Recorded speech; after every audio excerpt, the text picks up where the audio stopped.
Assalamualaikum warahmatullahi wabarakatuh. Waalaikumsalam warahmatullahi wabarakatuh. Baik anak sekalian, pada pertemuan kita hari ini kita akan menyepakati membuat yang namanya kesepakatan kelas ya. Kesepakatan kelas ini berasal dari kalian. Apa yang menjadi harapan dan keinginan kalian itu. Kalian bisa menuliskan dalam sebuah kertas ya, yang sudah dibagikan.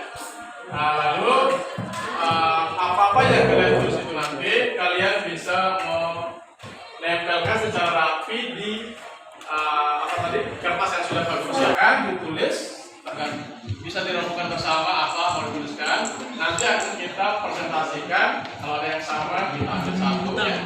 Kalau ada yang berbeda itulah yang akan kita menjadi kesepakatan kelas kita. Oke, itu aja. Silakan kalian menuliskan satu harapan dan keinginannya di lembar kertas. Silakan.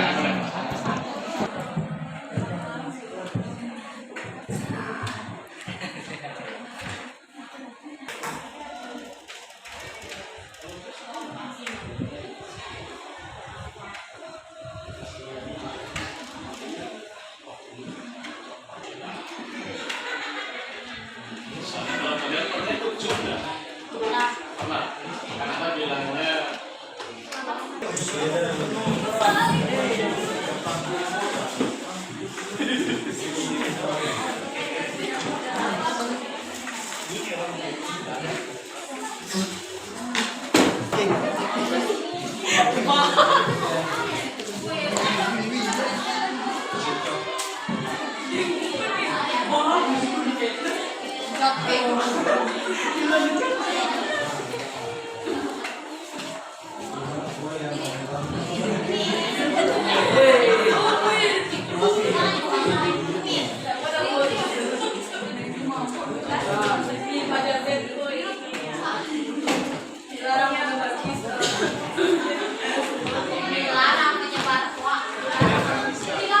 Tidak membuang sampah di kelas. nah, ini sampahnya banyak nih.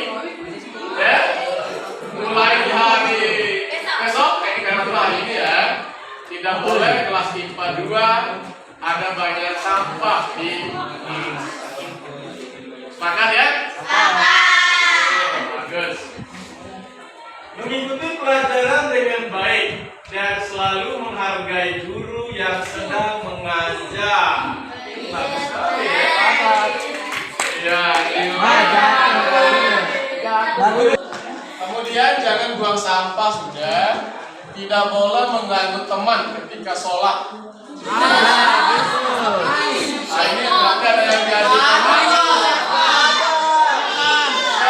Siapa biasanya?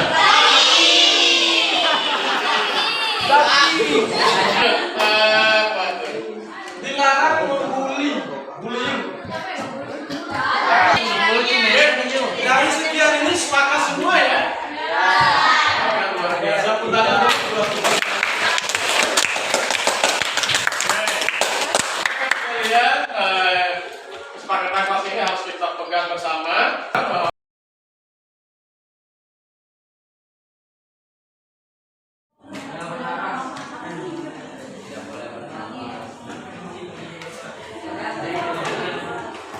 Sudah. Baik, sekalian kalau sudah selesai secara tertib ya, mulai dari sini sudah ya. Mudah-mudahan mampu kita jalankan bersama selama kita belajar di sekolah.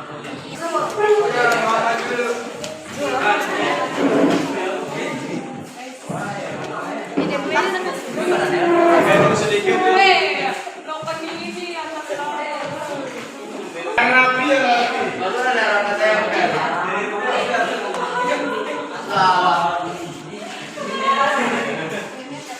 Jangan-jangan masa kebalik.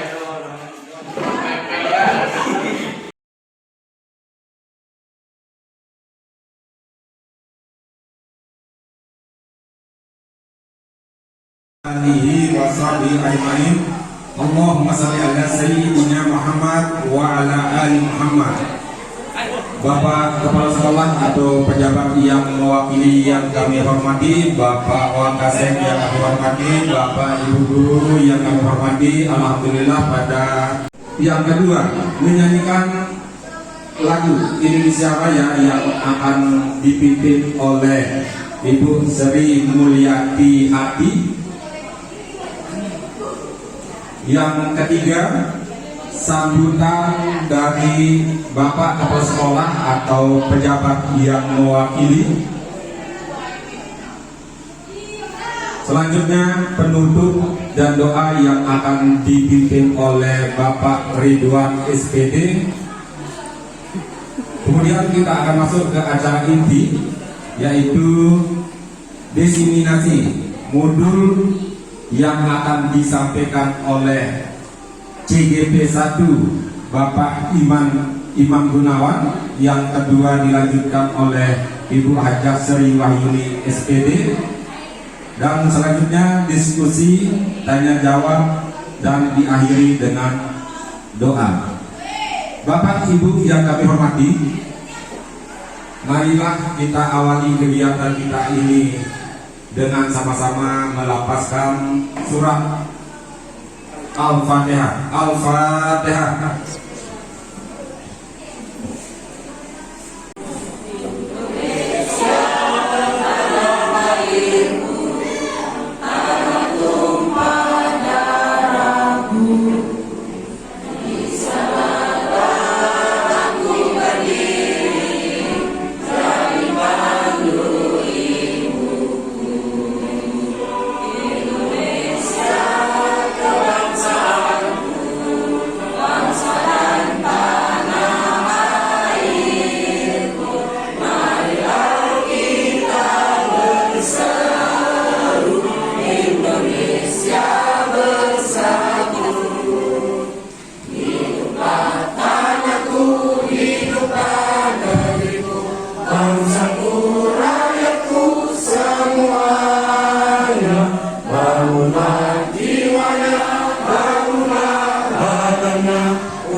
Pertama-tama adalah kita panjatkan puji dan syukur kita kepada Allah Subhanahu wa taala, karena dengan anugerah dan nikmat yang diberikan pada kita semua, salah satu nikmat yang diberikan kita hari ini adalah nikmat kesehatan, kesehatan dan kesempatan, sehingga kita bisa berkumpul bertemu bertatap muka pada hari ini dalam rangka melaksanakan satu aktivitas dari kawan-kawan kita, aktivitas baik, praktik baik, yaitu acara aksi nyata calon guru penggerak angkatan 7.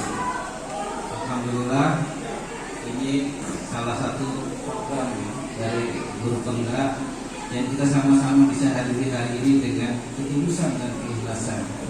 Kami selaku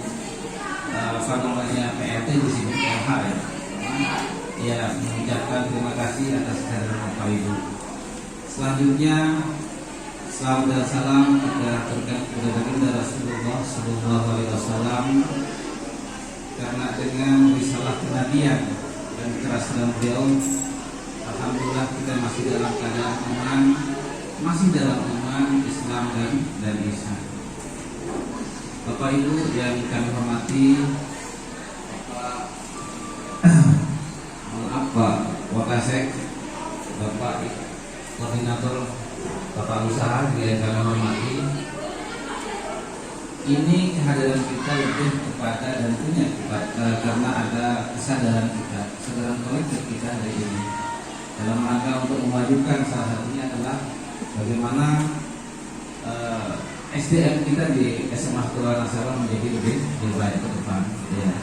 Dan kita berharap juga semua kita bisa memberikan imbas, ya, apapun terkait dengan wawasan yang kita miliki, tidak hanya pada guru penggerak tapi semua kita, ya, untuk berbagi, kita sharing keilmuan kita, wawasan kita, lebih nanti ujung-ujungnya peribasannya kepada anak-anak kita seperti itu. Oleh karena itu, kehadiran Bapak Ibu sekali lagi kami ucapkan terima kasih. Semoga kehadiran ini dicatat sebagai amal ibadah oleh Allah Subhanahu wa taala, dan kami nanti akan serahkan ke Pak Imam Gunawan, kemudian Ibu Hajah untuk dengan serius, sekaligus kita juga sebagai peserta lebih serius lagi, sehingga nanti ada manfaatan untuk kita terima bersama. Cuma itu yang mungkin bisa saya sampaikan, ya. Terima kasih sekali lagi atas kehadiran, dan marilah kita ikuti kegiatan ini dengan serius, dengan penuh tanggung jawab. Sekian, ya, akhirul kalam. Assalamualaikum warahmatullahi wabarakatuh. Warahmatullahi wabarakatuh. Alhamdulillahirabbil alamin, wassalatu wassalamu ala Rasulullah Nabi Muhammad wa ala alihi wa sahbihi ajma'in. Amma ba'du. Yang kami hormati Bapak Kepala Sekolah, Bapak-bapak wakil kepala sekolah, rekan-rekan guru, dan Bapak Ibu Kasubag yang kami banggakan.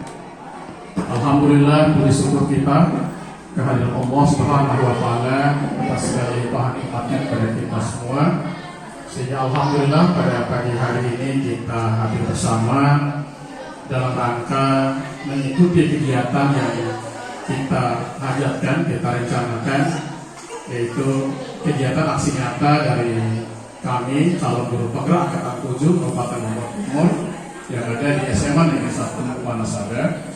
Pada pagi hari ini kami nanti akan mendeseminasikan tentang modul 4, yaitu tentang budaya positif di sekolah. Kedua kalinya selawat serta salam pada junjungan kita Nabi besar Muhammad Sallallahu Alaihi Wasallam yang telah menuntun kita ke jalan yang benar, jalan yang diridhoi oleh Allah Subhanahu wa taala. Bapak Ibu yang kami hormati, terima kasih kami sampaikan pada Bapak Ibu, dan sekaligus mohon maaf sudah mengganggu barangkali waktu Bapak Ibu ya pada hari ini harus ada kegiatan-kegiatan lain, tapi berkenan hadir pada kegiatan kami. Sekali lagi kami ucapkan terima kasih banyak. Pada kegiatan ini kami berdua secara panel nanti akan menyampaikan materi tentang budaya positif ini. Jadi ada 7 materi sebenarnya. Nanti kami menyampaikan setengahnya dan dilanjutkan oleh Ibu Hajah baik si Wahyuni. Baik Bapak Ibu, sebelum kita mulai kegiatan, kita breaking dulu sedikit sebagai bagian dari kegiatan ini. Baik Bapak Ibu, sebagai breaking saya akan membuat sebuah permainan. Kalau saya bilang gajah, Bapak Ibu bilang kecil, tapi tangannya segini, kecil. Ya, Bebe. Kalau kami bilang semut, Bapak Ibu bilang besar, tapi tangannya begini, besar. Oke? Yang salah, yang keliru, nanti ada hukumannya, gitu ya. Ya ada hukuman, katanya ya, ada konsekuensi mungkin, gitu ya. Baik, yang gitu ya. Nanti mungkin akan diberikan sebuah pertanyaan yang harus dijawab ya. Bisa dimulai Bapak? Oke. Kita tes dulu satu kali ya. Kalau saya bilang gajah, kecil. semut besar. Oke. Tangan harus bergerak ya. Harus kelihatan ya. Oke, sudah bisa? Oke, baik. Gajah. Ibu, salah. Kecil katanya ya. Ya, artinya pula. Mungkin belum konsen. Baik. Semut. Pak Habib salah. Artinya belum konsentrasi. Ya, Pak Habib belum fokus pada kegiatan. Sepakat Bapak Ibu ya? Kita ulang sekali lagi. Gajah. Semut. Semut. Siapa yang salah? Oh, Bapak. Oke, kita berikan sebuah pertanyaan kepada Pak Dokter. Pak Dokter mungkin nanti diberikan kita jawaban. Mungkin Pak Dokter apa sih yang disebut dengan disiplin misalnya? Menurut Pak Dokter. Disiplin itu taat waktu. Baik. Terima kasih. Pertanyaan buat Pak Dokter. Baik Bapak Ibu, terima kasih kita sudah speaking. Kami lanjutkan dengan namanya sebuah kesepakatan. Jadi kita dalam kegiatan ini ada beberapa hal yang harus kita sepakati agar pelaksanaan kegiatan ini bisa berjalan baik sesuai yang kita harapkan. Boleh sepakat, boleh tidak, boleh dikurangi, boleh ditambahin. Oke, yang pertama, Bapak Ibu siap mengikuti kegiatan ini dengan bahagia, dengan senang hati dan bahagia. Apakah Bapak Ibu setuju dengan kesepakatan satu? Setuju, sepakat. Baik. Yang kedua, mengikuti kegiatan ini dari awal sampai akhir nanti. Sepakat? Ya, oke. Ketiga, Bapak Ibu yang merokok dilarang merokok dalam ruangan selama kegiatan destinasi. Setuju? Ya. Setuju ya, banyak yang setuju ya. Sebelum kita memulai pembelajaran di kelas, kita juga harus membuat kesepakatan kelas yang menjadi keyakinan kelas bersama dengan anak-anak kita di kelas itu. Itu nanti akan banyak dijelaskan oleh guru yang lain ya. Baik Bapak Ibu yang kami hormati, kami mulai kegiatan presentasinya ke materi inti ya.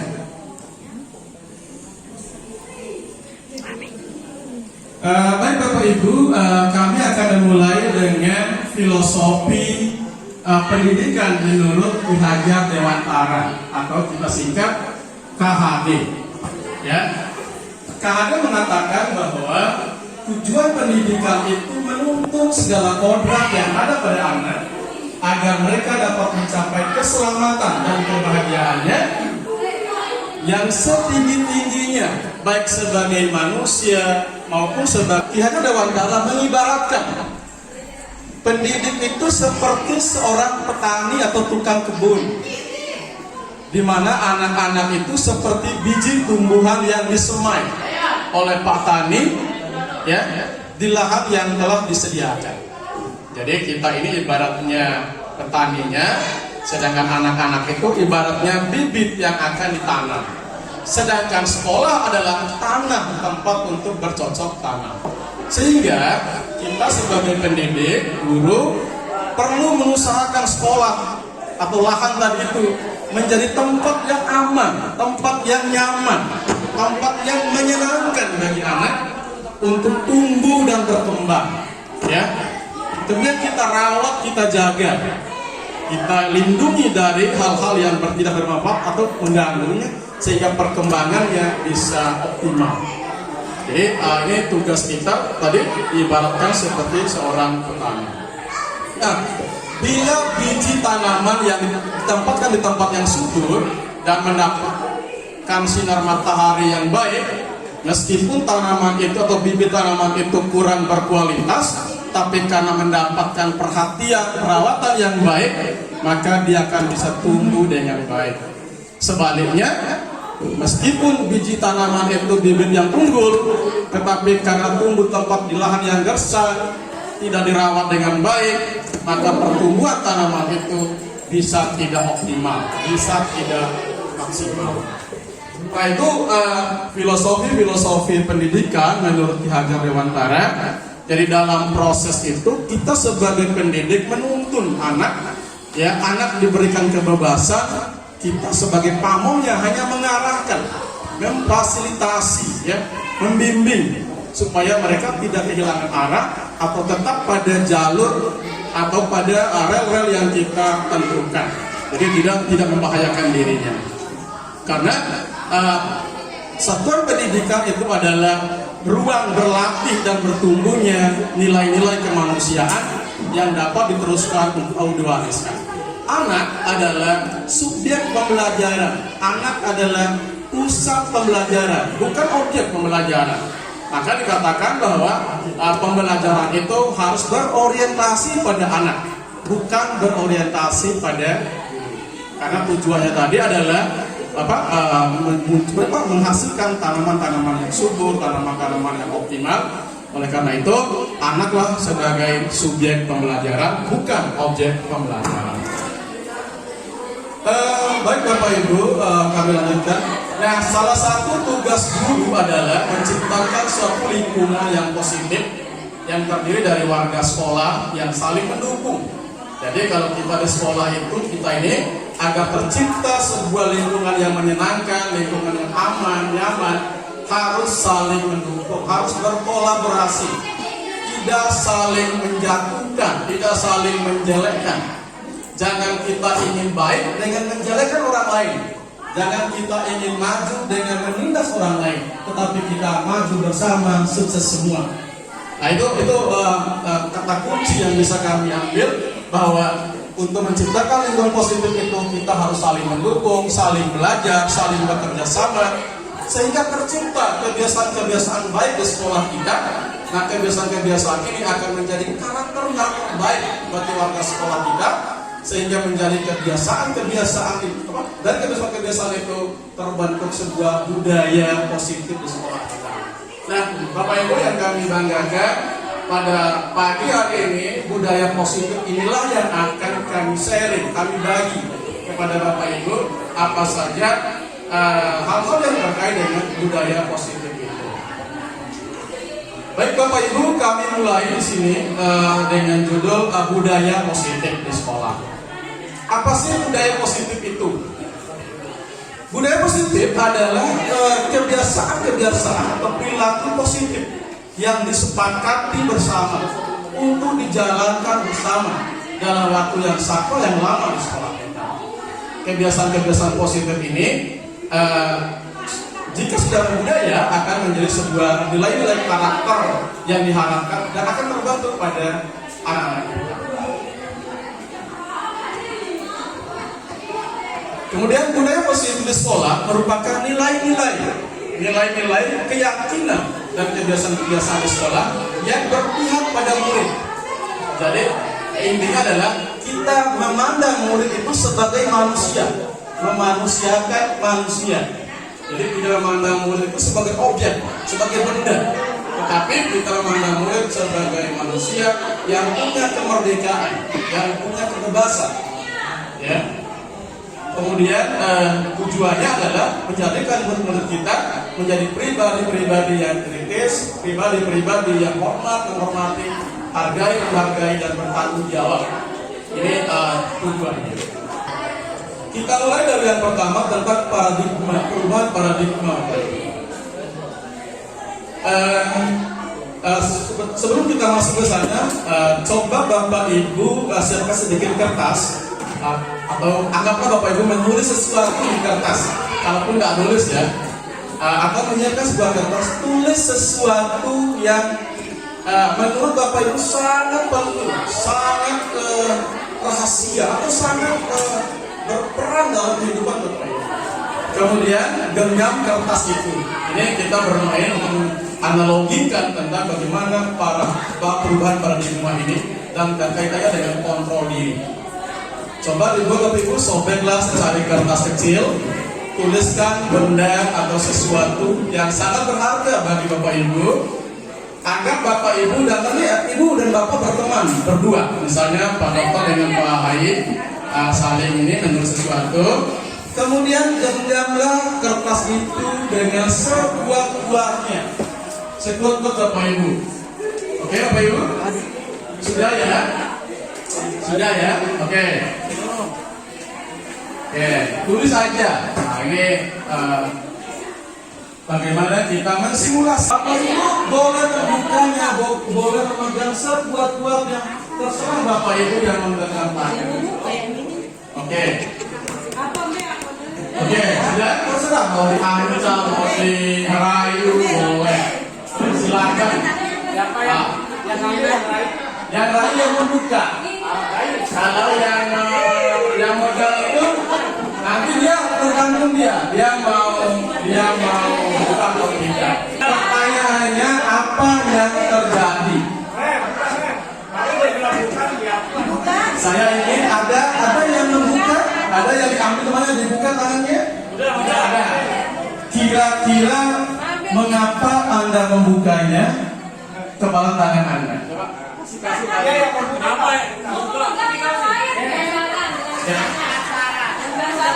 Yang membuka apa yang memberi? Yang memberi.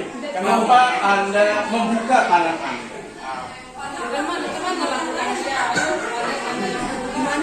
Saya membuka tangan saya dengan mudah karena itu ada pesan yang sangat berharga untuk kemajuan anak bangsa. Sudah ya. Tepuk tangan. Oke. Baik, adakah yang tidak mau membuka? Mungkin dari ibu-ibu.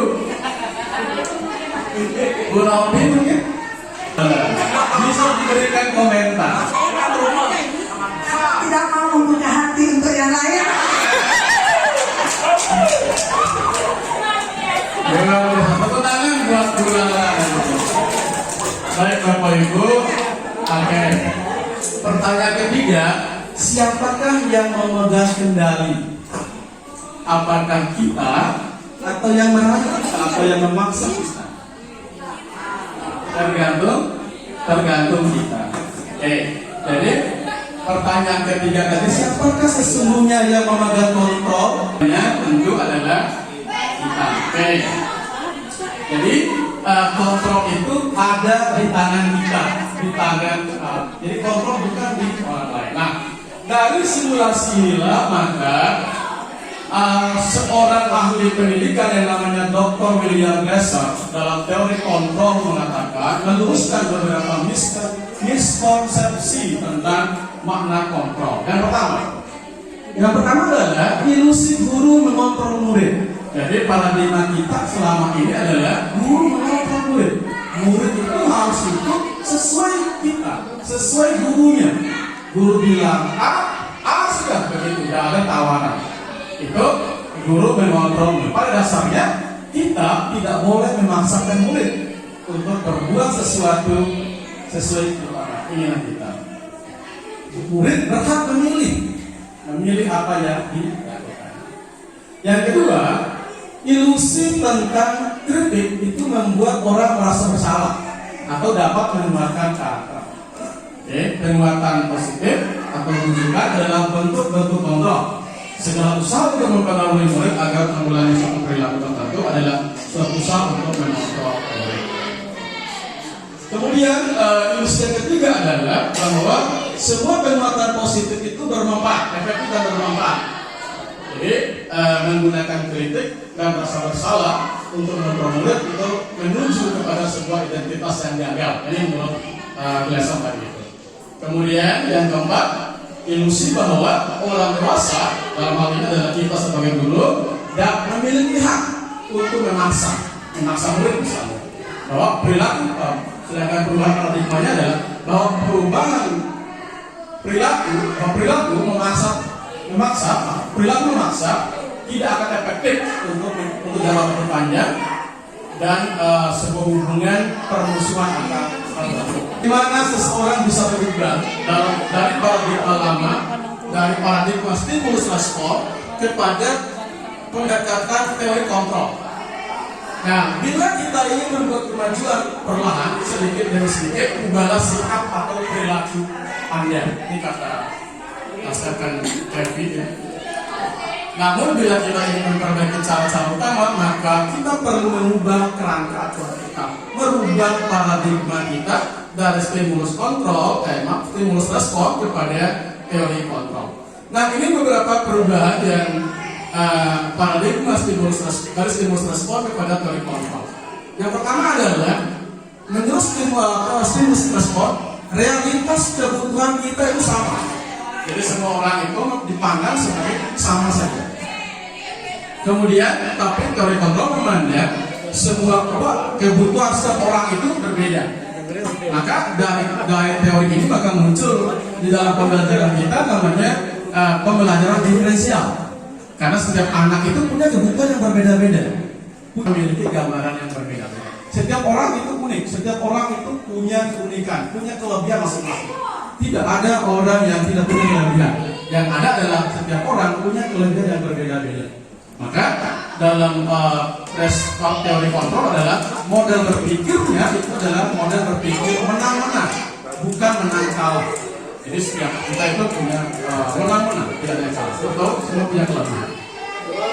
Nah, itu Bapak Ibu yang terkait dengan materi pertama tadi, yaitu perubahan paradigma. Jadi kita diajak untuk berubah, mindset kita berubah, diajak untuk melihat sesuatu itu sesuai dengan teori kontrol. Selanjutnya materi kedua Bapak Ibu, ada namanya disiplin positif. Tadi Pak Dokter mengatakan bahwa disiplin itu berkaitan dengan waktu. Memang dalam pandangan kita, kebanyakan kita mengatakan bahwa saat ini disiplin itu berkaitan dengan keteraturan, tata tertib, peraturan yang harus diikuti oleh anak. Itu disiplin kita. Nah, dalam pandangan yang paradigma baru tadi, disiplin itu dipandang sebagai sesuatu yang harus muncul dalam diri individu itu. Harus muncul dari motivasi dalam dirinya, yaitu motivasi intrinsik. Motivasi melakukan sesuatu itu bukan karena adanya hukuman, bukan karena adanya penghargaan. Karena hukuman dan penghargaan itu adalah motivasi eksternal, motivasi yang berasal dari luar. Nah, maka dari itu terkadang kita melakukan sesuatu itu karena menghindari hukuman. Misalnya kita datang esensi pagi-pagi takut hukuman. Nah, terserah hukumannya apa, apakah ditegur, apakah dipanggil dan sebagainya. Berarti kita itu kalau masih seperti itu, berarti kita itu masih pada level motivasi nomor 1, motivasi yang paling rendah. Karena hanya menginginkan takut karena dihukum. Termasuk kita yang tahu ya. Itu menurut teori ini. Kemudian dan kedua, kita melakukan sesuatu juga itu untuk mendapatkan hadiah, penghargaan, pujian dari atasan, pujian dari teman, pujian dari anak-anak. Jadi yang diharapkan adalah melakukan disiplin itu motivasinya adalah karena kita ingin menghargai diri sendiri. Kita ingin mendapatkan nilai-nilai, ya, nilai-nilai dalam artian nilai-nilai yang muncul dalam diri kita, yang kita hargai, yang kita percayai sekali semua keyakinan kita. Jadi motivasi nomor 3. Jadi ini motivasi yang paling bagus itu adalah motivasi yang ketiga, motivasi intrinsik, motivasi yang hadir, yang muncul dari dalam diri kita pribadi. Oke, baik Bapak Ibu. Selanjutnya tadi ini sudah. Jadi sebagai pendidik tujuan kita adalah menciptakan anak yang memiliki disiplin diri sehingga mereka bisa berperilaku dan mengacu pada nilai-nilai kebajikan universal. Nah, kebajikan universal ini adalah nilai-nilai yang ingin dicapai oleh anak Indonesia yang kita kenal dengan istilah profil pelajar Pancasila. Ada 6 dimensi, ada 6 elemen di sini. Beriman, bertakwa, bertakwa yang Maha Esa dan berakhlak mulia, mandiri, berpikir kritis, berlaku kritis, berkebinekaan global, bergotong royong dan kreatif. Nah, ini yang harus juga kita perlu mensosialisasikan kepada anak-anak kita. Ketiga, motivasi perilaku. Tadi kami sudah singgung sedikit, ada 3 motivasi itu tadi menurut Diana Gosen. 1, menghindari hukuman, 2, ingin mendapatkan imbalan atau penghargaan orang lain, dan yang ketiga, karena memang itu adalah muncul dari diri kita pribadi. Nah, ini kalau pada motivasi eksternal yang pertama, kalau kita hanya menghindari hukuman, pertanyaan yang muncul dalam diri kita adalah apa yang terjadi apabila saya tidak melakukannya? Apabila saya tidak datang esensi, apa yang terjadi? Itu pertanyaan kita jika motivasi kita motivasi yang pertama. Motivasi yang kedua, pertanyaannya adalah apa yang akan saya dapatkan apabila saya melakukannya? Tapi yang ketiga adalah saya akan menjadi orang seperti apa bila saya melakukannya. Nah, ini yang harus kita tumbuhkan dalam diri kita dan terutama mengimpaskannya kepada anak-anak kita sehingga anak-anak itu memiliki disiplin positif. Dan Bapak Ibu adalah umumnya kita mengartikan sebagai tindakan dalam suatu pelanggaran pada umumnya berbentuk hukuman atau konsekuensi. Nah, pada budaya positif ini diperkenalkan namanya program namanya restitusi. Oke, nanti apa itu restitusi? Nanti akan kita jelaskan. Nah, apa beda hukuman dengan konsekuensi? Kalau hukuman itu biasanya berupa fisik maupun psikis, murid itu disakiti oleh sebuah perbuatan atau kata-kata. Misalnya ada anak yang terlambat, nah itu udah menyakiti sebenarnya itu. Ya. Sudah terlambat, bajunya dimasukkan, itu kata-kata itu adalah psikis, jadi itu juga ada sebuah hukuman. Ya, kemudian ada konsekuensi. Kalau konsekuensi ini biasanya kayak kita kemarin buat peraturan, misalnya kalau dia terlambat 3 kali, poinnya sekian. Konsekuensinya apa? Kalau sekian poinnya, itu konsekuensi. Jadi kalau bedanya adalah kalau konsekuensi itu anak sudah tahu, sudah ada kesepakatan dengan anak. Tapi kalau hukuman itu anak tidak tahu dan biasanya sepihak, harus arah. Gurulah yang adalah apa di situ itu yang menentukan hukumannya. Restitusi itu adalah proses menciptakan kondisi bagi murid untuk memperbaiki kesalahan mereka sehingga mereka bisa kembali pada kelompok mereka dengan karakter yang lebih kuat. Restitusi juga merupakan proses kolaboratif yang mengajarkan murid untuk mencari solusi terhadap permasalahan dan membantu murid berpikir tentang orang seperti apa yang mereka inginkan dan bagaimana mereka harus memperlakukan orang lain. Jadi di sini institusi itu anak diberikan kesempatan untuk memperbaiki dirinya, kemudian mengetahui apa tindakannya itu salah atau benar, lalu dia mencari sendiri solusinya. Jadi tadi dari kontrol itu adalah metode komitmennya adalah menang-menang, ya. Metodenya menang-menang, bukan menang kalah. Sekali dalam buku kalimat saya tidak terlambat lagi karena terlambat ke sekolah. Kira-kira ini hukuman apa konsekuensi? Mencatat 100 kali hukuman. Oke, kita buka hukuman ya, saya klik. Oke, hukuman, betul. Lari keliling lapangan basket 2 kali karena terlambat hadir. Hukuman ya. Kita buka konsekuensi. Duduk di bangku pinggir lapangan pada jam istirahat, tidak diizinkan bermain oleh guru piket. Konsekuensi terlambat. Apa bedanya dengan restitusi? Kalau restitusi itu pilihan. Jadi kalau tadi konsekuensi sesuatu terjadi, kalau hukuman sesuatu yang menyakitkan. Kemudian kalau hukuman murid tidak nyaman. Kalau konsekuensi murid tidak nyaman, kemudian restitusi menguatkan murid dalam jangka waktu yang panjang. Kemudian kalau hukuman korban mendapatkan keadilan, korban bisa diabaikan, korban mendapatkan ganti. Nah ini perbandingan antara hukuman, konsekuensi dan restitusi. Ini hukuman. Kemudian kalau netral, kalau konsekuensi, lakukan apa yang saya katakan. Positif, apakah ini yang sesungguhnya ingin kamu lakukan. Jadi ini pada kasus yang sama, tapi kalimat-kalimat yang kita gunakan berbeda. Contoh-contoh yang lain, setelah saya bacakan semua. Oke, ciri-ciri restitusi. bukan untuk menebus kesalahan, namun untuk belajar dari kesalahan. Kemudian kedua, memperbaiki hubungan. Kemudian tawaran atau pilihan, bukan paksaan. Kemudian menuntut untuk melihat ke dalam diri. Kemudian mencari kebutuhan dasar yang mendasari tindakan dan sebagainya. Oke. Dan keempat adalah tentang kebutuhan dasar. Ada 5 kebutuhan dasar kita sebagai manusia. Yang pertama, yang paling utama adalah kebutuhan bertahan hidup atau kebutuhan survival.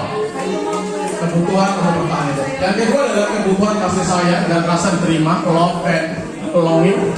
Kemudian kebebasan atau freedom. 4, kesenangan atau fun. kelima, penguasaan atau power.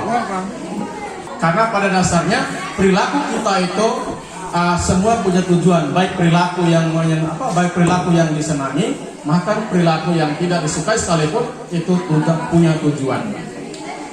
Nah, sebagai contoh kasus Bapak Ibu, kami bacakan sedikit. Misalnya Ibu Dani sedang menjelaskan pelajaran bahasa Inggris di papan tulis. Namun beliau memperhatikan ada siswa namanya Fajar malah tidur-tiduran dan tampak acuh tak acuh pada pelajaran. Fajar coba jawab pertanyaan nomor 3, kata bu gurunya. Maju ke depan dan kerjakan di papan tulis. Fajar pun nampak malas-malasan maju ke depan, dan sampai di depan papan tulis, Fajar pun hanya diam terpaku sambil memegang buku bahasa Inggrisnya dan memainkan spidol di tangannya. Ayo Fajar, makanya jangan tidur-tiduran, lain kali perhatikan. Sudah sana, duduk kembali. Nah, kira-kira siapa yang bisa? Jadi bu guru ini seperti itulah kata-kata yang disampaikan oleh ibu guru dari tadi. Kira-kira dari kasus ini apa yang terjadi dengan Fajar? Kebutuhan apa yang belum terpenuhi dari pada diri Fajar dari kasus ini? Dari sikap Fajar tadi, yang pertama dia membutuhkan kasih sayang. Barangkali dia butuh perhatian dari bu gurunya. Makanya dia malas-malasan di jam gurunya itu, atau dia bertingkah laku yang aneh-aneh, ya. Mungkin saja Fajar belum terpenuhi kebutuhan dasarnya berupa kasih sayang dan rasa diterima. Yang kedua, freedom, kebebasan. Mungkin Fajar bosan dengan materi atau metode pembelajaran yang disampaikan oleh ibu gurunya. Jadi akhirnya Fajar bertingkah yang tadi kayak tidur, malas-malasan dan sebagainya. Nah, ini Bapak Ibu kebutuhan dasar yang harus juga kita perhatikan pada anak-anak kita ketika kita melakukan interaksi baik di kelas maupun di luar kelas. Jadi kita jangan serta-merta sedikit-sedikit kita guru BK gitu ya. Anak yang ribut di jam kita, sudah kamu ke guru BK. Pola restitusi. Nanti bagaimana polanya akan Ibu baik menyampaikan. Baik Bapak Ibu yang kami hormati, oke. Kalau yang posisi kontrol ini nanti akan disampaikan oleh Ibu Baik. Terima kasih dari kami untuk presentasi yang kami berikan. Mudah-mudahan ada manfaatnya. Nanti kami akan saling ngisi lagi terkait dengan hal-hal yang disampaikan oleh Ibu Fajar. Assalamualaikum warahmatullahi wabarakatuh.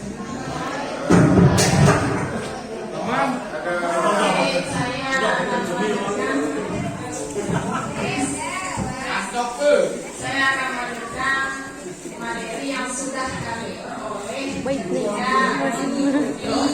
proses pendidikan guru anak. Yang keempat ini yaitu mengenai posisi kontrol dari restitusi. Ya, saya mohon maaf saja mungkin kita apa istilahnya. Ketika saya bilang jika, maka itu Bapak Ibu menggerakkan tangannya begini. Ya, jika satu. Ya. Ketika saya bilang maka, berarti Bapak Ibu mengatakan dua. Ya, jika satu, maka dua. Apabila tiga,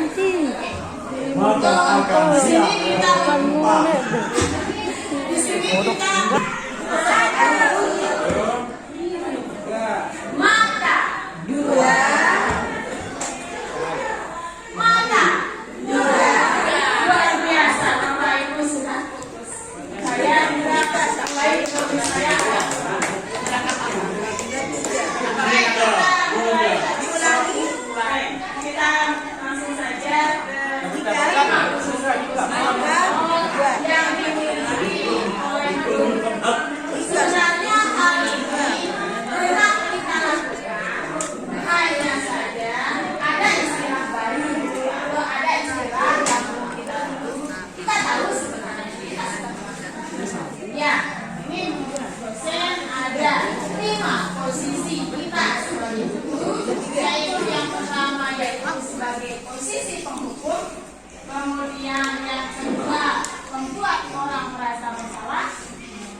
posisi penghukum, guru menghardik. Aku tidak peduli. Itu adalah kalimat imbas dari penghukum yang sudah kita lakukan. Kemudian, bagaimana dampaknya pada murid? Akan mengulangi kesalahan.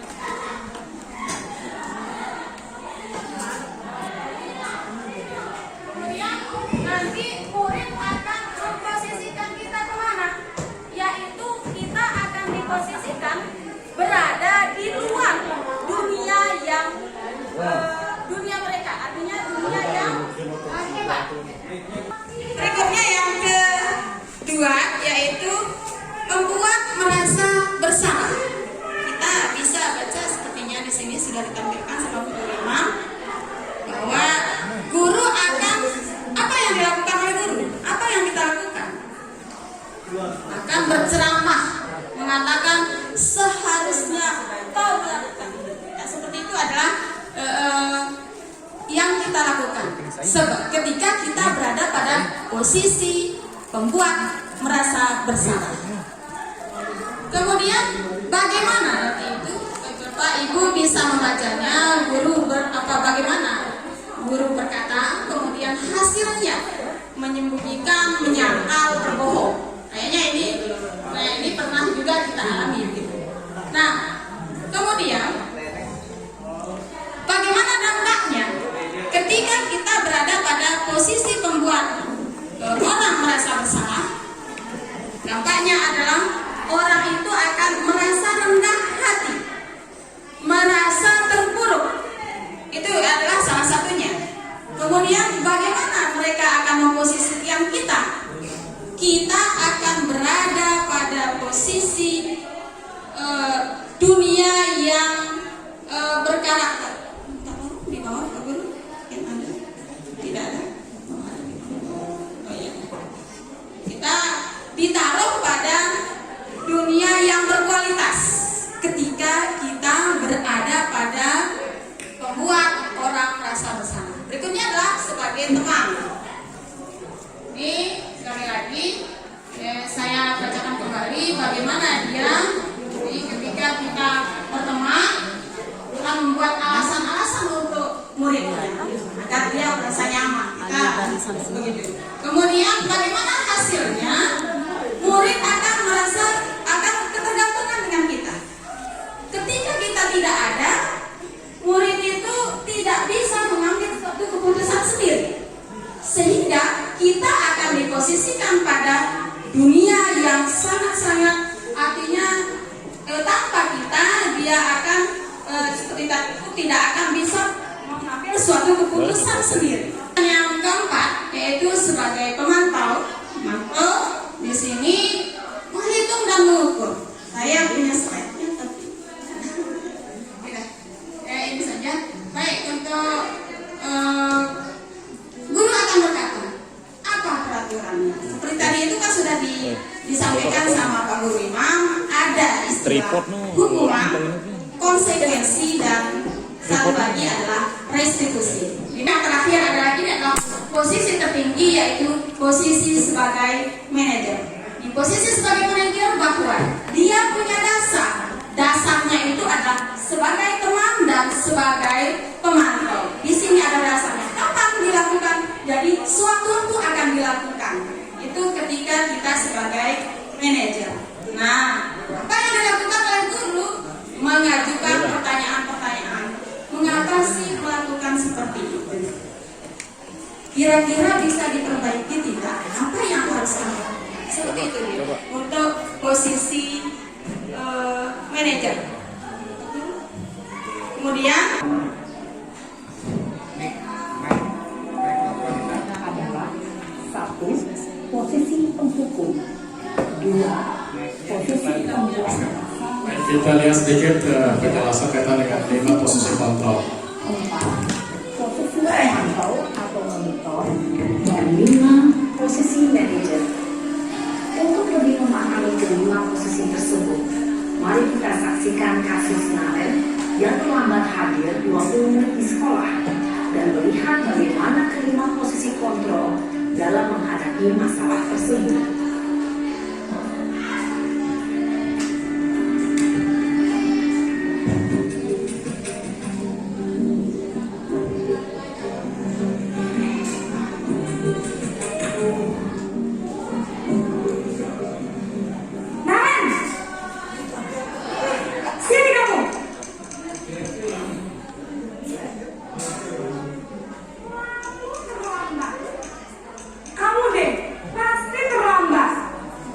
Bu, saya Apa?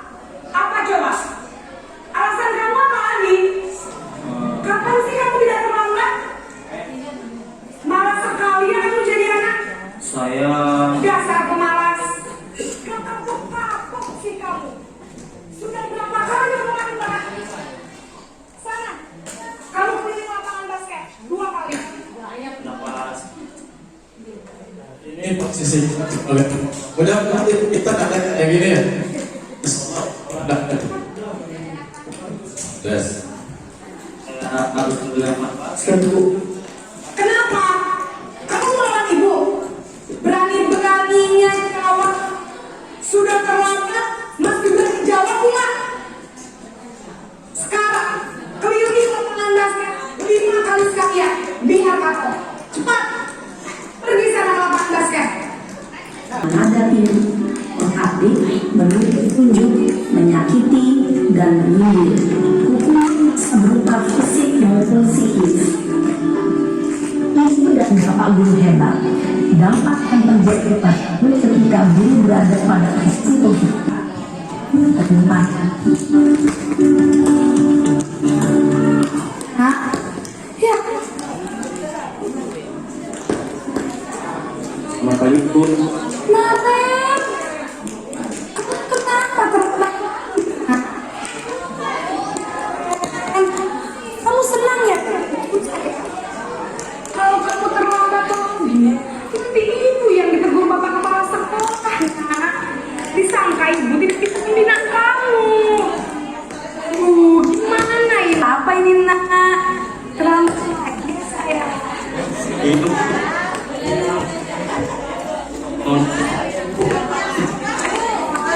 Menyalahkan ibu kamu. Ibu kan terlambat sih. Iya Bu, saya memang terlambat bangun tadi. Jadi biarpun saya lari kencang, tetap gak kejar Bu. Ya sudah sana. Nanti lain kali larinya lebih kenceng lagi ya. Biar gak terlambat lagi. Bikin senang. Akan merasa senang, aman, dan akrab dengan guru. Identitas yang tercipta, identitas sukses atau berhasil. Namun, perlu diingat, karena ini masih dorongan eksternal, maka ada faktor ketergantungan dari murid kepada orang tertentu. Di sini, guru absennya, sehingga di lain waktu, murid bisa berperilaku baik, namun hanya kepada orang-orang tertentu saja.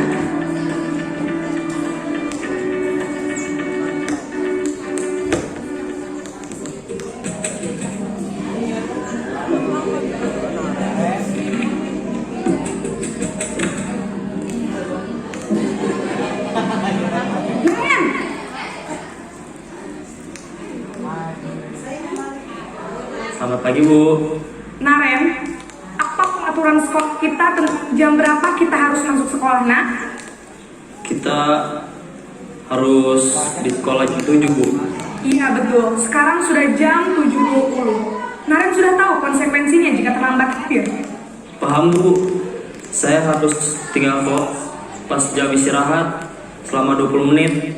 Iya benar, konsekuensinya demikian.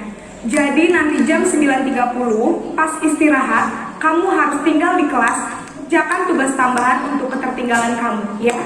Baik Bu. Posisi pemantau mengandalkan hitungan atau data untuk mengontrol murid. Guru mengarahkan murid berdasarkan peraturan dan konsekuensi.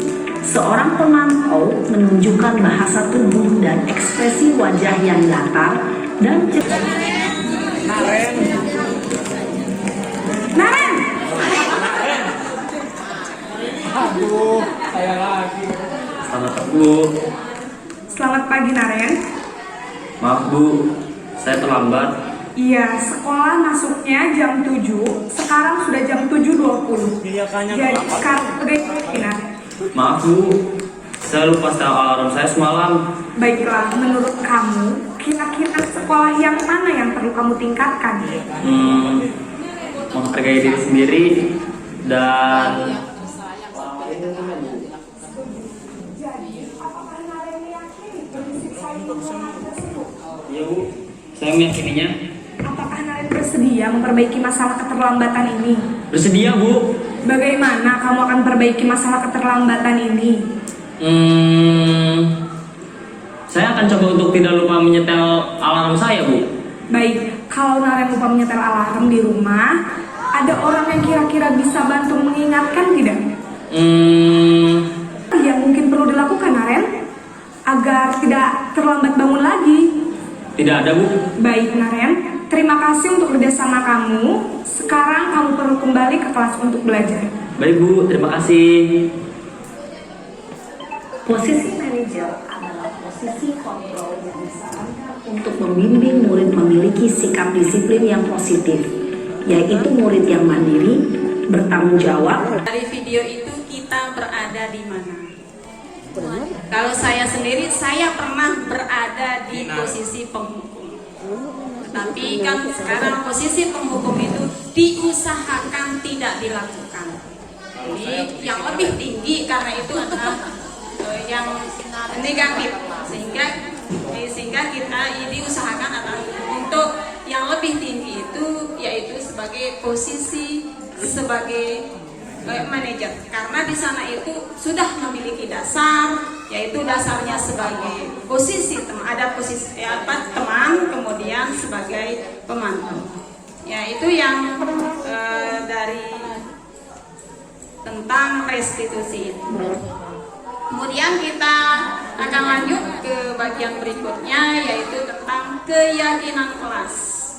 Nah, di sini apa sih keyakinan kelas itu? Yaitu Bapak Ibu bisa melihat di slide bahwa nilai-nilai kebajikan universal yang disepakati secara tersirat dan tersurat. Jadi ini merupakan sesuatu yang diyakini bersama, yang berasal dari penyatuan pikiran untuk menjadi nilai-nilai kebaikan untuk diturunkan di kelas. Nah, bagaimana cara kita untuk melakukan keyakinan kelas? Ya, ini adalah salah satu foto dari Pak Guru Imam yang sudah melakukannya, itu untuk aksi nyatanya. Nah, di sini salah satunya yaitu memberikan pengarahan bagaimana siswa akan menulis keyakinan kelas mereka. Kelas yang diimpikan itu kelas yang bagaimana. Jadi itu adalah yang nantinya akan menjadi suatu keyakinan kelas mereka yang harus mereka jalankan, karena itu berasal dari dalam dirinya sebagai motivasi intrinsik mereka sendiri, bukan dari motivasi ekstrinsik mereka. Jadi bagaimana sih langkahnya? Salah satu langkahnya yaitu siswa menulis keyakinan yang mereka inginkan, seperti yang ada menggunakan not ya, di sana ada kertas-kertas yang mereka tempel-tempelkan. Ya, nanti ketika sudah selesai semua berpendapat begitu, mana yang disepakati. Nah, itulah mungkin ada yang mau dikurangi, berarti kita akan menyisihkan ya. Itu adalah salah satunya. Ini untuk keyakinan kelas. Next, Pak Imam, mungkin lanjut ke yang terakhir saja. Nanti kita ya. Berikutnya adalah kita yang terakhir, yaitu restitusi. Di sini adalah segitiga restitusi yang terdiri dari yang pertama yaitu menstabilkan identitas. Next, ini yang pertama, segitiga restitusinya. Ya. Kemudian yang berikutnya yaitu validasi tindakan yang salah. Yang ketiga adalah menanyakan keyakinan, seperti tadi itu keyakinan kelas yang tadi itu, yang mereka keluarkan atau mereka keluarkan yang berasal dari diri mereka. Saat menstabilkan identitas, ada setiap orang pasti pernah melakukan kesalahan. Itu adalah salah satu kata yang yang dilakukan oleh guru itu. Artinya ketika anak itu melakukan suatu kesalahan, tetapi tidak langsung guru itu menyalahkan. Ya, baik. Berikutnya kita lihat video berikut. Ini kasus contoh aja. skenario-nya Selasa pagi Pak Imam tidak bisa mengajar di kelas biologi, pelajaran biologi, karena harus mengikuti kegiatan di dinas misalnya. Pak Imam pun memberikan tugas kepada siswa kelas IPA 1 agar kelas tidak kosong. Keesokan harinya saat mengoreksi tugas, Pak Imam menemukan seorang siswa tidak mengerjakan tugas, yaitu nijar. Padahal berdasarkan buku presensi hari itu Nijar masuk sekolah. Saat istirahat Pak Imam pun memanggil Nijar untuk klarifikasi. Nah, bagaimana videonya coba?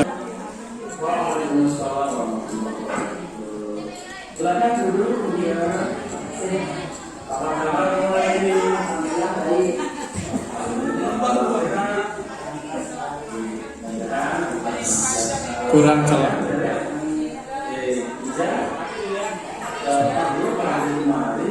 Kira-kira kamu tahu kenapa?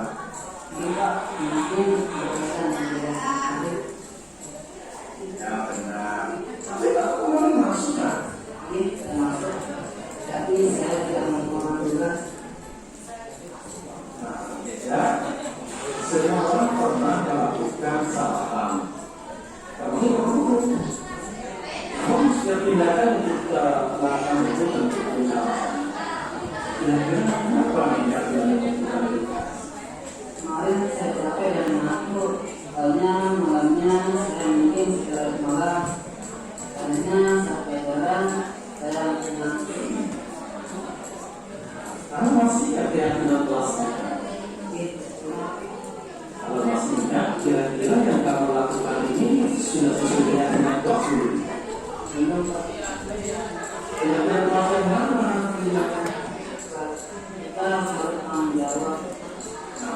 Kamu masih ingat, masih tahu. Lalu, kira-kira apa solusi untuk masalah ini menurut kamu ya? Oke Pak, pertama saya tahu dulu. Soalnya kemarin saya sudah buat tugas. Kedua, saya akan membuat tugas dan saya akan membuatkan besok. Ketiga, saya tidak akan tidur selama. Baik, kamu mengapresiasi tanggung jawab kamu. Dan sekarang dia boleh kembali istirahat. Waalaikumsalam. Baik Bapak Ibu, itu bentuk aksi nyata juga ya. Baik Bapak Ibu, itu tadi bentuk bagaimana kita melakukan restitusi terhadap sebuah permasalahan anak. Jadi seperti yang kami sampaikan tadi, jangan sedikit-dikit kita ke BK gitu ya, tapi kita semua adalah guru BK pada prinsipnya begitu. Jadi ada hal-hal yang bisa kita selesaikan, tapi hal-hal yang lebih besar mungkin keterlibatan BK itu sebuah keharusan. Tapi ada hal-hal kecil yang tadi anak tidak masuk, tidak menulis dan mencatat, masa harus ke BK, kan cukup dengan restitusi yang kita lakukan. Prinsip yang pelayanan yang di BK itu bisa kita lakukan bersama. Kami hormati 7 materi yang kami sampaikan tadi sudah kami sampaikan semua, dan mudah-mudahan ada manfaatnya bagi kita semua, terutama bagi kami pribadi. Kalau ada sedikit 1-2 pertanyaan untuk kita bahas bersama sebagai bentuk interaktif kita dan tanggapan dari Bapak Ibu sebagai peserta, kami kembalikan mic-nya ke. Bismillahirrahmanirrahim. Assalamualaikum warahmatullahi wabarakatuh. Alhamdulillah, Bapak dan Ibu, kita bersama-sama sudah mengikuti pemaparan dari guru penggerak ini ya. Alhamdulillah, pada hakikatnya materi yang sudah dipaparkan ini insya Allah kita alami ya, sudah kita alami. Hanya saja kita masuk di tempat yang mana terkait dengan apa yang disampaikan oleh Pak Irman tadi terkait dengan peraturan ya. Sebenarnya peraturan yang sudah kita sepakati seperti itu ya, mari sama-sama kita jalankan bersama dengan penuh tanggung jawab, yaitu apa yang dibahas oleh Pak Guru Imam tadi, seperti apa yang diharapkan oleh Pak Guru Imam dan Bu Haja Sri Wahyuni. Mungkin dari pemaparan ini masih ada yang perlu kita diskusikan bersama. Untuk itu kami akan mencatat, akan memberikan mungkin 2 termin gitu Pak Imam ya, kalau bisa ya, atau 1 termin dulu untuk 3 penanya. Untuk itu silakan untuk teman pertama yaitu satu Pak Jubahan, Pak Guru Rifki sama Pak Ridwan. Silakan Pak Subahan, kemudian nanti disusun oleh Pak Guru Rifki dan Pak Guru Ridwan.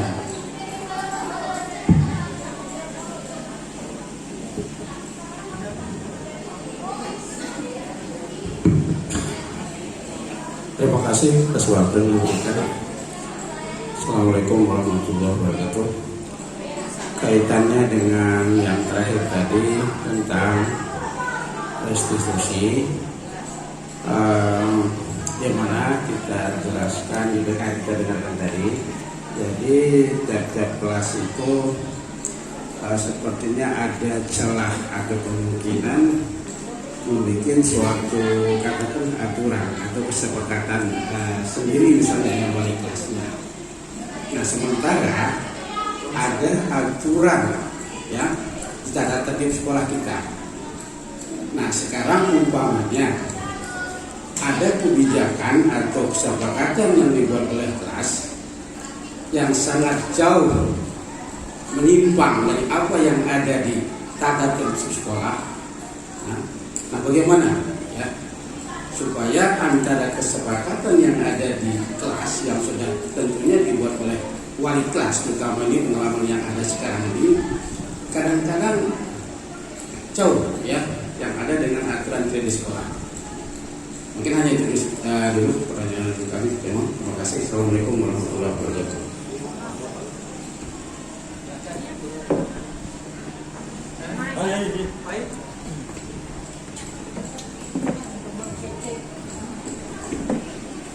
Bismillahirrahmanirrahim. Assalamualaikum warahmatullahi wabarakatuh. Pada dasarnya tidak jauh beda dengan apa yang disampaikan. Sangat luar biasa yang telah dipaparkan. Maka aksi nyatanya sekarang kira-kira bagaimana kiat kita untuk membudayakan budaya positif di kelas atau di sekolah ini. Lalu apa kira-kira budaya positif yang kita telurkan untuk menjadi budaya di sekolah kita? Karena nanti terjadi kontradiktif yang tadi akan dirubah menjadi suatu budaya positif. Itu keinginannya kan begitu. Karena budaya positif itu adalah kesepakatan. Budaya positif yang disampaikan ini adalah dibuat menjadi satu kesepakatan dan bagaimana dibudayakan di kelas dan di sekolah. Kiat kita kira-kira seperti apa untuk bisa masuk ke ranah itu. Aksi nyatanya nanti kami diberikan penjelasan seperti apa kita itu. Saya kira ini dulu. Wassalamualaikum warahmatullahi wabarakatuh. Di awal tadi dari teori KHD itu ya mengambil analogi guru itu seperti petani, kemudian siswa itu seperti biji dan sekolah seperti sawah, lahan atau sawah. Itu memang kasusnya kalau kita di sekolah tidak persis seperti itu karena biji-biji ini kan kemana-mana dia, tidak tetap tinggal di sekolah. Berbeda dengan bibit jagung, cabai dan sebagainya, sehingga Pak petani itu akan lebih enak merawatnya. Nah ini kan yang banyak menjadi faktor pertumbuhan bibit ini kan yang mempengaruhinya yang di luar. Ya banyak werang-werang yang banyak yang tidak memuaskan. Apalagi musim hujan ini petani cukup capek lelah ini guru-gurunya ini. Jadi itu barangkali sedikit beda kasusnya, sehingga bagaimana kita sebagai petani atau guru ini untuk mengatasi masalah tersebut yang di luar lingkungan sekolah kita ini, sehingga kan kita tidak bisa terlalu jauh mengontrol, ada lingkungan pergaulan, ada keluarga dan sebagainya. Ini bagaimana cara kita menghadapi siswa-siswa yang punya masalah di luar lingkungan sekolah itu. Barangkali cukup saja. Terima kasih. Apa yang ditayangkan dari awal bahwa ini sebenarnya bagaimana cara kita kemudian hari ini menintrospeksi diri, bagaimana cara-cara kita berinteraksi, berkomunikasi melakukan perjumpaan dengan anak-anak kita ini dengan penuh keadaban, ya. Penuh dengan interaksi yang harmonis, ya. Sehingga kalau saya bisa tarik, ya, artinya guru ini harus mampu melakukan hal-hal yang sifatnya humanis terhadap anak-anak didik kita, seperti itu. Jangan lagi ada hukuman dalam bentuk fisik, psikologi dan lain sebagainya tadi. Itu saya sepakat. SMA Wanasaba ini SMA negeri tapi terasa pondok pesantren. Ini sungguh luar biasa sekali. Ini menjadi daya tarik bagi kita ke depan. Wanasaba terus melakukan dimensi-dimensi spiritual seperti ini sangat bagus sekali. Cuma aksi nyata dari kawan-kawan kita di depan, bagaimana ya menjalankan aksi dalam bentuk kepribadian sosial di tingkat anak-anak kita. Seperti itu ya. Terima kasih, mungkin hanya ini dulu. Assalamualaikum warahmatullahi wabarakatuh. Terkait dengan kesepakatan untuk ukuran di kelas, dua dari Pak Guru Rifki, kiat ya, aksi nyata atau kiat mewujudkan budaya positif. Dan yang ketiga dari Pak Guru Ridwan, ya tentunya masih kiat juga ya menangani pengaruh dari luar dan mengatasi masalah siswa. Dan ini yang dari Pak Waka Sarana, kalau Pak PLT ini jadi saran ya, jadi ini masukan yang sangat luar biasa. Yang lebih ditekankan aksi kepribadian sosialnya itu aja. Silakan Pak Guru Imam dan Bu Haji Asri untuk memberikan. Baik, terima kasih Bapak Ibu. Bahasa yang menanggapi yang bertanya sangat luar biasa. Ini menandakan bahwa apa yang kita lakukan hari ini tidak sia-sia. Disampaikan teman-teman tadi itu seperti kami dari intisarinya yang kami tangkap adalah jangan terkesan bahwa di dalam kelas itu ada aturan di dalam aturan, kan begitu logikanya Pak ya? Ya, ada aturan di dalam aturan. Bapak Ibu, kalau kita melihat aturan di sebuah negara, ada yang besar, di daerah juga ada aturan-aturan sendiri. Tapi tentu tidak terbentur dengan aturan yang lebih luas tadi. Agak berbeda. Misal begini, aturan ya. Misalnya di sana selalu kembalikan buku pada tempatnya. Ini aturan di perpustakaan misalnya. Apa sih keyakinan yang tersirat dari aturan itu adalah bentuk tanggung jawab. Jadi anak itu memiliki tanggung jawab. Nah, dalam menerapkan keyakinan kelas, kita menggunakan pernyataan-pernyataan universal, pernyataan-pernyataan yang umum, kesepakatan sesuai dengan nilai-nilai kebajikan. Menuntun siswa tadi awalnya, menuntun siswa, mengarahkan siswa supaya tidak mereka salah, tidak keluar dari rel-rel atau jalurnya, bersedia meninjau kembali. Ya. Namanya meninjau kembali, mana yang tidak cocok, mana yang cocok itu bisa direfleksikan kembali. Gitu, ya. Kemudian hendaknya memang semua warga sekolah, warga kelas maksudnya berkontribusi terhadap kesepakatan di kelasnya. Lalu bagaimana antara kelas A dan B berbeda? Tentu kalau kesepakatan kelas berbeda. Nah, maka saja kesepakatan kelasnya. Tapi tugas kita guru tadi menuntun, mengarahkan supaya tidak terbentur dengan aturan-aturan yang lebih tinggi. Itu sering ikut webinar. Di webinar itu ada kesepakatan sebelum kita mulai. Nanti kalau ada teman yang bicara, mic-nya yang lain dimatiin. Sepakatan. Apakah itu melanggar atau harus sama dengan kita hari ini? Kan tidak.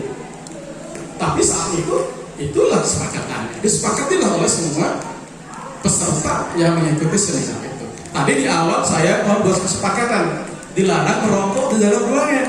Bapak Ibu sepakat. Apa keyakinan dari peraturan itu adalah saling menghargai. Mungkin di ruangan ini ada yang tidak bisa mencium bau rokok, ada yang tidak merokok. Jadi saling menghargai, itulah keyakinannya. Kesepakatannya dilarang merokok, tapi keyakinan adalah saling menghargai, hormat menghormati.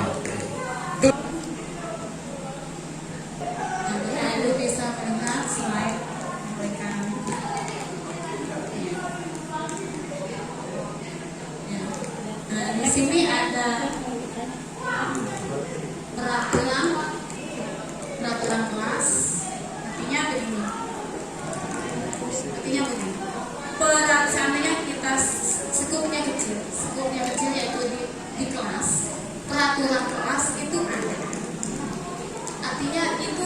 sebagai intinya. Tetap nanti kemudian di keyakinan kelas itu seperti yang tadi dibilang sama Pak Guru Imam, itu adalah semacam saling menghargainya seperti apa? Pak Guru Subhan tadi itu bagaimana kalau kesepakatan kelas itu tidak sesuai dengan aturan sekolah ya, berarti itu jangan kita gunakan karena itu akan melanggar aturan yang sudah ada. Jadi itu tidak boleh kita lakukan. Jadi harus mengacu pada peraturan sekolah. Baik, itu tambahan dari Ibu Guru. Baik, saya mau carikan. Baik, Dan kedua dari Pak Arti. yang pertama aksi nyata mewujudkannya, kemudian kaitan dengan hukuman berasal dari Pak. Iya. Baik Bapak Ibu, yang pertama saya jawab dulu ke hukuman karena tulisan di sini. Hukuman itu apa sini katanya ya? Memberi apa? Disiplin juga sering dihubungkan dengan hukuman. Padahal itu sungguh berbeda. Karena bila ada tentang disiplin itu tidak harus dengan memberi hukuman. Justru itu adalah salah satu alternatif terakhir.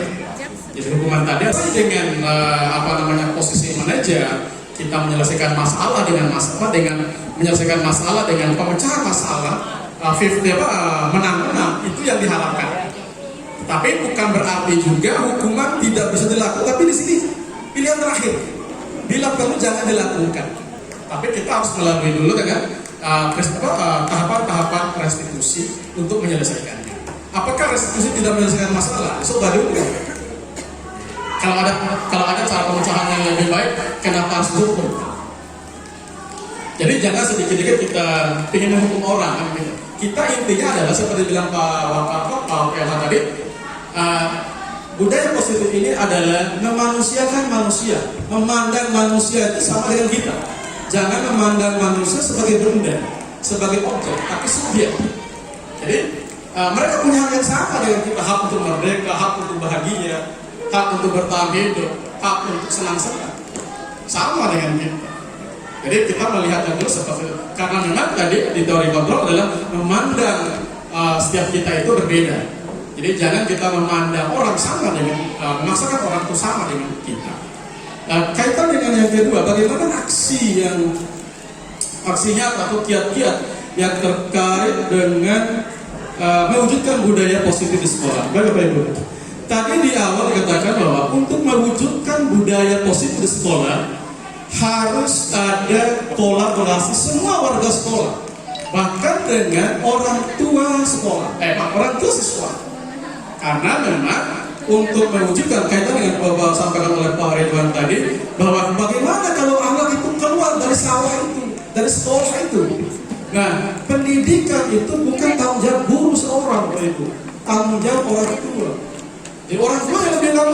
Orang tua juga dalam filosofi Ki Hajar Dewantara dikatakan, saya buka sedikit supaya alam keluarga, katanya di sana, alam keluarga menjadi ruang bagi anak untuk mendapatkan keteladanan. Jadi orang tua juga memberikan keteladanan. Hama-hama dari sempro-sempro kita sekolah terbaik sampai rumah supaya tak terkontaminasi lagi. Orang tua juga memberikan keteladanan. Menjadi guru tidak perlu sempurna, cukup menjadi guru yang menjadikan siswanya itu datang itu dengan bahagia, dengan senyum. Datang senyum, pulangnya senyum. Datang yang bahagia, pulang yang bahagia. Kita tak ada sempurna, karena kesempurnaan hanya dari Allah. Ya, jadi tapi kita berbuat sesuatu menjadi lebih baik hari ini dari kemarin dan lebih baik lagi besoknya, itu adalah kewajiban kita. Nilai positif yang diharapkan dari ini adalah terwujudnya nilai profil pelajar Pancasila sekolah. Ada 6 dimensi tadi. Yang pertama, setiap pagi kita ngaji, setiap hari kita dibimbing oleh Pak Kepala Sekolah, oleh rekan-rekan guru yang lain, anak-anak dibimbing ngaji. Itu adalah sebuah bentuk kiat-kiat untuk mewujudkan akhlak kepada Tuhan. Ada akhlak kepada manusia. Bagaimana kita memberikan keteladanan kepada anak. Jadi jangan kita kalau ada yang negur barangkali bukan karena mereka tidak suka dengan kita, tapi bentuk menghargainya pada kalinya kita. Jadi kita berikan keteladanan kepada anak kita sehingga anak-anak meniru kita atau mengikuti kita. Karena pada dasarnya guru itu menuntun siswa. Kemudian ada dimensi akhlak kepada lingkungan. Akhlak kepada lingkungan adalah bagaimana anak itu menjaga alamnya, menjaga lingkungannya. Nah, kita barangkali sudah sering misalnya melakukan kebersihan, anak-anak tidak jalan di atas taman yang rumputnya sudah mulai tumbuh. Kita melarang anak atau menghimbau anak di situ, atau tidak membuang sampah sembarangan, baik di kelas, di tempat kita duduk. Ya, oleh karena itu bukan hanya anak, kita juga harus memulai dari diri sendiri. Ini kiat-kiat barangkali kaitan dengan dimensi yang pertama, atau dimensi yang kedua adalah misalnya kemandirian. Bagaimana kita diajar untuk lebih mandiri. Mandiri dalam artian kita tidak tergantung dengan orang lain. Misalnya kalau kita Bapak Ibu guru untuk pengembangan diri. Jadi pengembangan diri itu salah satu bentuk kemandirian yang bisa kita lakukan untuk meningkatkan kompetensi diri kita. Jadi kita tidak harus menunggu perintah dari atasan kita atau dari Bapak Kepala Sekolah untuk melakukan pengembangan diri.